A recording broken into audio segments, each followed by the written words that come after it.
La grande toile qui orne le fond du cœur de notre Église représente le Christ en croix. En ce vendredi saint, regardons-la plus attentivement que d'habitude. Cela guidera notre méditation. Je vous propose d'abord de la contempler en silence quelques instants.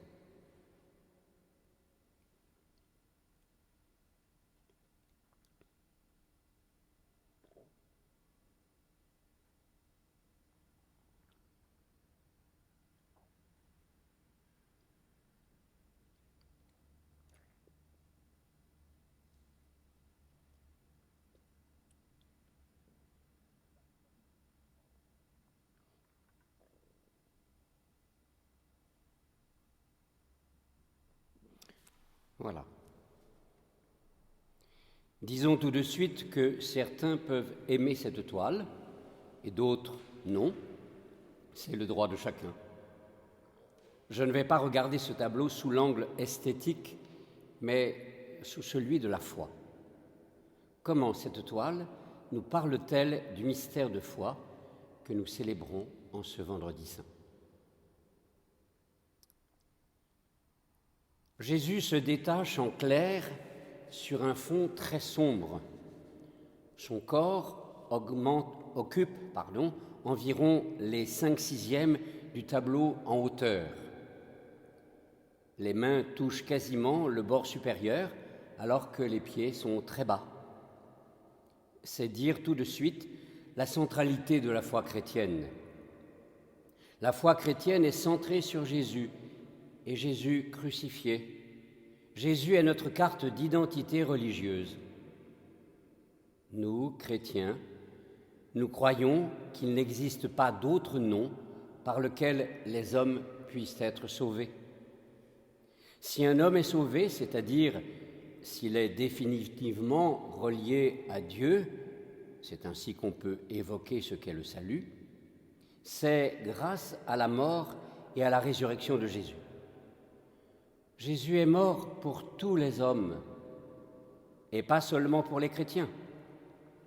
Jésus est au centre de la foi chrétienne comme il est au centre de toute l'histoire des hommes. Sur notre toile, les blessures sont visibles, mais pour ainsi dire atténuées. On voit bien les clous dans les mains et les pieds. On voit bien la blessure au côté, d'où sort un filet de sang. La toile évoque donc le moment qui suit le geste du soldat qui vient de percer le cœur du Christ. Oui, les blessures sont visibles, mais le peintre a peu appuyé sur les conséquences des souffrances endurées, un peu comme dans l'évangile de Jean, qui insiste moins que les autres sur les souffrances de Jésus. Par exemple, pas de traces de flagellation. Le corps qui est peint est plus celui d'un athlète qui mène le bon combat. Comme le chante une ancienne hymne pascale, je cite, « Par sa mort, il a vaincu la mort ». Mais le combat n'est pas encore terminé. La résurrection est en marche, si on peut ainsi parler, mais pas totalement présente. Depuis les coudes jusqu'aux mains, les bras sont encore comme enfoncés dans les ténèbres.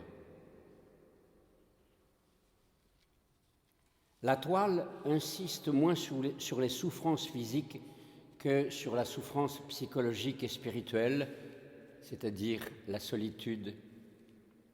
Le Christ est seul. Pas un seul être vivant, pas même un brin d'herbe au pied de la croix. Les saintes femmes ne sont pas représentées. Le seul être vivant, si l'on peut dire, est le soleil sur la droite de Jésus, au niveau de ses genoux, mais un soleil si voilé qu'on le remarque à peine et qui n'éclaire rien. Jésus est seul. Mon Dieu, pourquoi m'as-tu abandonné ? Tel est le cri que Jésus a poussé quelques instants auparavant. et qui rejoint le cri de tant d'êtres humains en ces jours de douleur. Saint Luc, qui ne mentionne pas ce cri, relate l'autre cri de Jésus, « Père, entre tes mains, je remets mon esprit ». Seul le linge qui enveloppe les hanches de Jésus montre un signe de vie. Son mouvement est minime, mais on voit qu'au lieu de pendre, inerte, aux côtés de Jésus, il s'écarte de lui, comme soulevé par une faible brise. Peut-être le peintre a-t-il voulu évoquer la présence discrète de l'Esprit Saint, le souffle de Dieu. Quand on regarde un tableau, on se demande d'où vient la lumière. Ici, elle ne vient de nulle part, ni du soleil, ni des teintes orangées qui peuvent être aussi bien celles de l'aurore que de la soirée. Il n'y a aucune ombre portée, à part celle que projette le voile sur le haut de la cuisse droite. Jésus se détache sur un fond totalement sombre qui évoque les ténèbres dont parle saint Matthieu, je cite, « À partir de midi, il y eut des ténèbres sur toute la terre jusqu'à 3 heures. » La lumière de ce tableau n'est pas centrée sur Jésus, mais concentrée en Jésus. En lui était la vie, et la vie était la lumière des hommes, et la lumière brille dans les ténèbres, écrit saint Jean, dès le début de son évangile. Jésus lui-même a dit « Je suis la lumière du monde ». Ce n'est plus le soleil qui illumine le monde, c'est le corps de Jésus. Jésus, dans l'évangile de Jean, insiste souvent sur le fait que l'heure de la croix est en même temps l'heure de sa glorification. Je cite, « Elle est venue l'heure où le Fils de l'homme doit être glorifié. » Par amour, la croix d'infamie est transfigurée en croix glorieuse. Par amour, la couronne d'épines est transfigurée en couronne de gloire. Même si on les aperçoit mal, on peut distinguer de mini-rayons émanant d'une couronne de lumière autour de la tête du Christ. Ces rayons semblent ainsi remplacer les épines. Si le ciel est énorme et sombre, à part la bande orangée de la partie inférieure, la terre est à peine visible, presque anecdotique.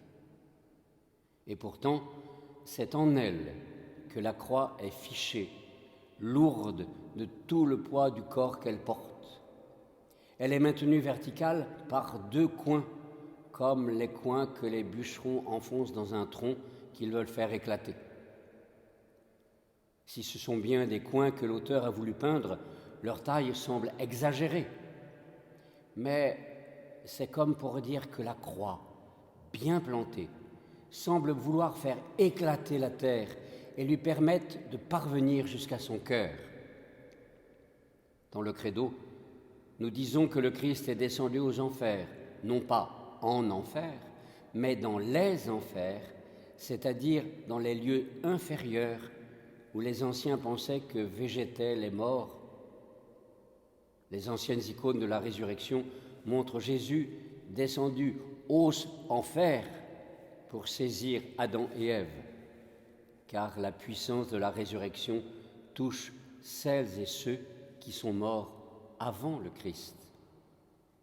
L'autre image que peut suggérer le bas de la croix accompagné des 2 coins est l'image de l'arbre, un arbre planté en terre et portant un fruit qui répand la sève de son sang. Mais cette image n'est ici qu'esquissée.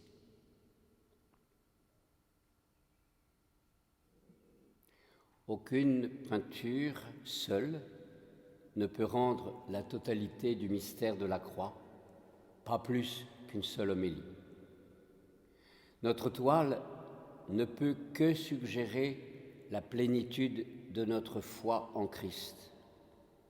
Heureux serons-nous si, en la regardant de plus près et de plus en plus, elle nous aide à mieux entrer dans la plénitude d'un mystère que nous n'aurons jamais fini de découvrir sur cette terre, pour qu'il nourrisse notre foi et nous incite à la manifester autour de nous.